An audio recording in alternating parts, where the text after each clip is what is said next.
हाथी और खरगोश की कहानी। एक जंगल में हाथियों का एक बहुत बड़ा झुंड था। उस झुंड के राजा का नाम गजराज था। वह बड़ा ही गंभीर और पराक्रमी था। गजराज के शासन में सभी आनंद पूर्वक जीवन व्यतीत कर रहे थे। वह हर छोटे बड़े की समस्याओं का समाधान करता था। एक बार उसके क्षेत्र में वर्षा न होने के कारण सूखा पड़ गया। जंगल के सभी जानवर बहुत परेशान हो गए और पानी और खाने के लिए तरसने लगे। सभी हाथियों ने गजराज को कोई उपाय करने के लिए कहा, क्योंकि अब हाथियों के बच्चे भी बूंद बूंद पानी को तरसने लगे थे। गजराज को सारी समस्या पहले ही पता थी, पर उसे कुछ उपाय नहीं सूझ रहा था। तभी एक बुजुर्ग हाथी ने कहा, मेरे दादाजी के समय भी इसी तरह का सूखा पड़ा था। तब उनके समय हाथियों का झुंड पश्चिम दिशा की तरफ गया था और वहां एक विशाल झील है जिसका पानी कभी नहीं सूखता। हमें भी वहां चलना चाहिए। बुजुर्ग हाथी का सुझाव गजराज और पूरे झुंड को पसंद आया। सभी ने वहां जाने का निश्चय किया। दिन में तो बहुत गर्मी रहती थी, इसीलिए सभी रात में सफर करते थे और कुछ दिनी के सफर के बाद उस झील तक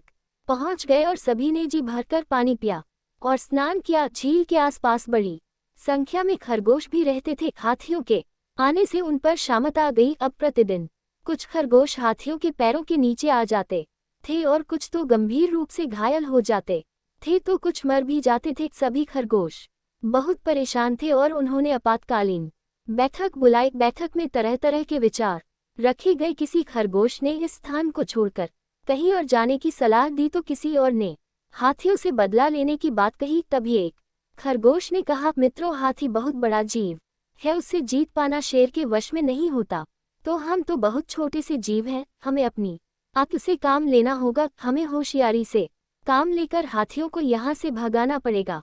इसके पश्चात उस खरगोश ने सभी को एक योजना बतलाई। सभी खरगोशों को उसकी योजना पसंद आए और उस पर अमल करने का निश्चय किया गया। योजना के तहत छोटू नाम के खरगोश को योजना का मुख्य किरदार चुना गया, क्योंकि छोटू खरगोश बहुत होशियार और बातें बनाने में बहुत माहिर था। सभी खरगोशों ने मिलकर छोटू को अपना दूत बनाया और हाथियों के पास भेजा। छोटू खरगोश एक ऊंचे टीले पर जाकर बैठ गया। इसी टीले के पास से हाथी पानी पीने जाते थे। जैसे ही हाथियों का झुंड टीले के पास से गुजरा तो छोटू बोला, हे गजराज, मेरा नाम छोटू है और मैं चंद्रदेव का दूत हूँ। चंद्रमा हमारे स्वामी है और मैं उनका संदेश लेकर आया हूँ।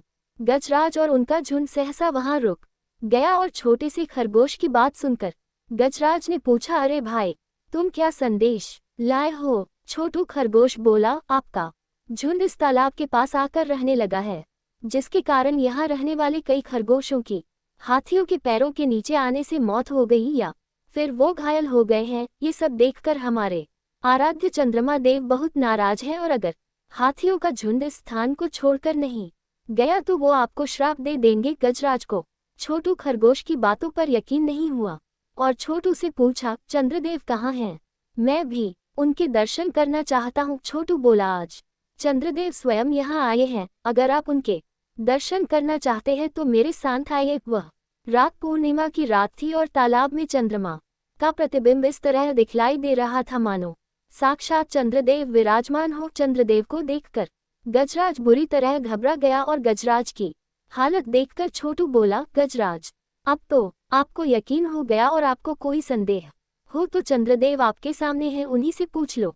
गजराज ने चंद्रदेव को प्रणाम करने के लिए जैसे ही सूंड पर चंद्रमा के प्रतिबिंब के पास ले गया, वैसे ही सूंड की हवा से प्रतिबिंब हिलने लगा। इसे देख गजराज घबरा गया और पीछे हट गया। इसे उचित मौका मानकर छोटू खरगोश बोला, देखिए गजराज, चंद्रदेव कितने नाराज है, वो आपका प्रणाम भी स्वीकार नहीं कर रहे हैं। भला इसी में है कि आप जल्द से जल्द अपने झुंड के साथ इस स्थान को छोड़कर कहीं और चले जाए, नहीं तो चंद्रदेव के क्रोध और श्राप से आपको कोई नहीं बचा सकता। छोटू की बातें सुनकर और भय के कारण गजराज और उनका झुंड उस स्थान को छोड़कर चला गया। हाथियों के जाते ही खरगोशों में खुशी की लहर दौड़ गई और चारों तरफ छोटू खरगोश की जय जयकार होने लगी। हाथियों के झुंड के जाने के कुछ दिनों के बाद ही बारिश शुरू हो गई और जल संकट समाप्त हो गया। इस तरफ खरगोश और हाथी सभी खुशी खुशी रहने लगे। शिक्षा। खरगोश और हाथी की कहानी से हमें शिक्षा मिलती